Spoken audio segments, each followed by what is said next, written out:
Glad to know you're still with us. Now, over a third of Nigerians, that's 36%, report being in debt, with Generation X and Millennials most likely to experience financial strain. In contrast, Nigerians over the age of 57 are the least likely to be in debt. Gender disparities are also evident as men report higher debt levels than women. Additionally, the generational and gender differences in debt could prompt policymakers and financial institutions to rethink strategies that address the unique financial needs of different demographics in Nigeria. Well, joining me for more on this, I have Kalu Aja, Certified Financial Educator. Thank you so much, Kalu, for joining me today. How are you doing? Good morning.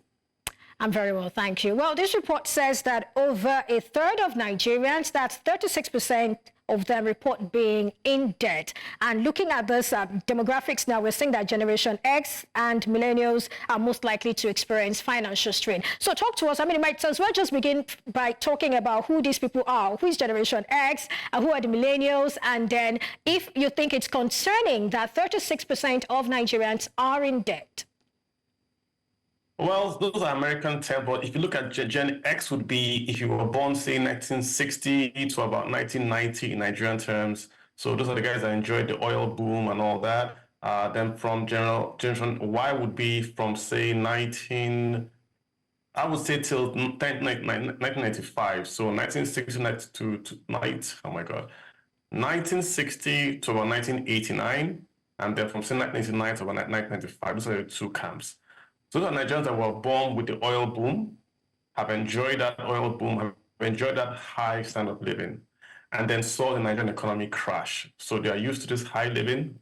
Should we say they could buy a brand new car, they live in a GRA, but now the economy has crashed. They're earning Naira now, high inflation, so the income cannot really keep up with that high, should we say, income that they've enjoyed in the past. So what then happens is that you have to go into debt. If you've enjoyed good education, and you want your kids to go to a good school in, say, the UK or South Africa, then you then have to go borrow.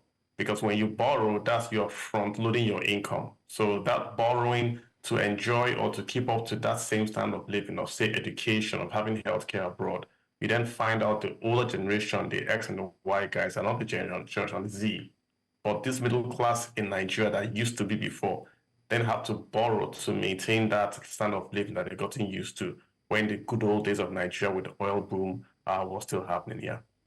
Well, looking at that percentage, anyway, I'm still interested in that question, over 36% being in debt. We're not talking about companies here. We're just talking about regular individuals, households. What do you make of that? Is it concerning? Does that say anything about financial literacy, or it's just about the fact that we're in a situation where we're seeing a very high cost of living and people just have to make ends meet? They have to continue living their lives, and somehow they probably just have to get into debt to achieve that.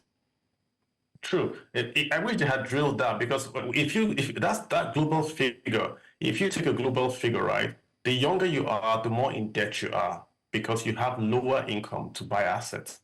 So when you start off in your accumulation stage, so you borrow to buy assets. But as you get older, your income is higher, you can afford more things without borrowing. So mortgage is a debt, but no one says the mortgage is bad. I think the problem in Nigeria is that 36% are borrowing very, very short-term, very, very high cost personal loans. So people are borrowing a loan to survive. And then when that loan comes to you, they refinance with another very, very highly expensive. I know people that are borrowing 10 personal loans, just going from one to refi with the other, right to refi the other. And that's the problem. So then we're not borrowing to buy a house, that we're incapable of buying an asset that the value of the house would appreciate as a debt also there. But we're borrowing to, say, buy food, to go on a holiday, to just go to treat a medical incident. And that's what the problem is. It's very, very high cost debt. So you then fall into this debt trap because you don't have that income, or inflation is in a way the income that you earn. That's what the problem is, really. Absolutely. And we know the government has come up with a lot of things just to sort of try to cushion the effect of this. We're talking about conditional cash transfers to households. And we're also talking about consumer credit. Do you think these things are actually working in any way to sort of make it better for Nigerians?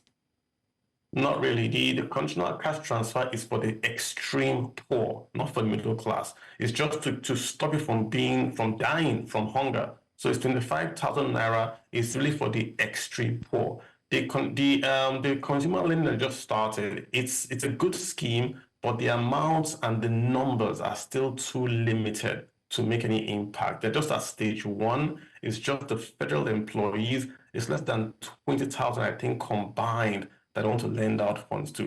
So it's a very, very good initiative, but just too little drop in the ocean. Good plan, but they have to really expand it to bring the private sector in for there to be impact. So these two loan schemes, I would say they are good, they are necessary, but they are just too limited, or the amounts too small to make any real impact on the Nigerian economy right now.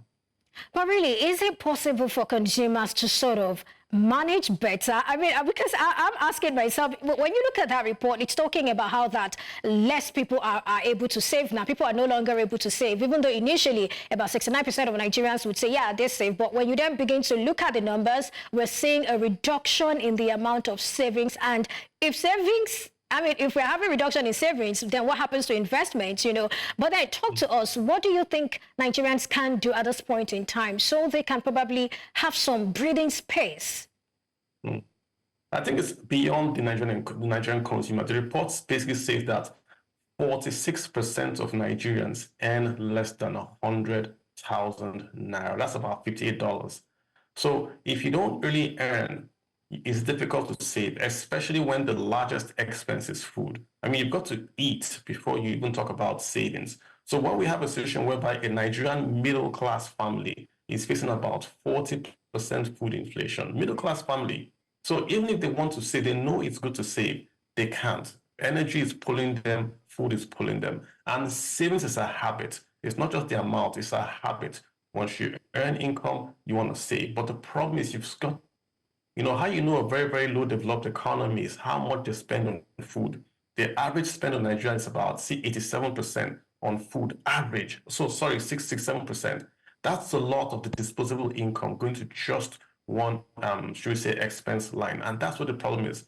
The government has got to work with policies to bring down the cost of food. Only then can Nigerians be incentivized to save. Also, inflation stops you from saving. If there's high inflation, it's a disincentive to save. So you've got two problems that are beyond the capacity of the household. We need someone else to come in and fix, so that habit of savings can then take hold and can take Nigerian households out of where they are. Absolutely. Thank you so much. And just before you go, I just wanted to speak to this. How might, rising debt levels among working age populations affect future retirement security in Nigeria? Do you think it will affect it? Yeah, big problem. When you borrow a lot, like I said, you are front-loading your consumption, you are front-loading your income. What it means that when you retire, if you still have those debts, you're going to take your retirement savings to start to pay debt, which shouldn't be so. So it's a big problem where you have lots of young folks now borrowing, not just from their savings or their salaries, but also from their retirement savings account, because they have to just feed, not to buy an asset, but to feed. So it's going to be a big problem that we're going to have to see. We'll see the effects later on when folks are retiring. They get a pension check, but a quarter, half of that pension check is going to pay debt, and those folks can go back to work. So big problem looming ahead unless we raise incomes and raise productivity in Nigeria. That's going to be a problem. Well, talking about pension, that just reminds me, I mean, South Africa, they have this two-pot system where you can take out some percentage. Do you think we should begin to do that in Nigeria and not just wait until you're out of job for a particular period and you're just taking a percentage just to, keep body and soul together? It would be a bit dangerous. Nigerians have no pension savings apart from the Pension Reform Act. And the Pension Reform Act wants you to have that savings for the long term when you can no longer work. Now they give you some monies if you are unemployed. I think that's just good enough, because when you cannot work, you cannot work. So that pension is your last chance to basically get an income in those older years. So I would just say leave it the way it is and try to focus on bringing down the cost of inflation so that the incomes we earn right now do not allow folks to go borrow to even feed. That's what I would suggest. All right. Thank you so much, Kalu Aja. It's always a pleasure speaking with you. Thank you for your time and your thoughts on Business Edge today.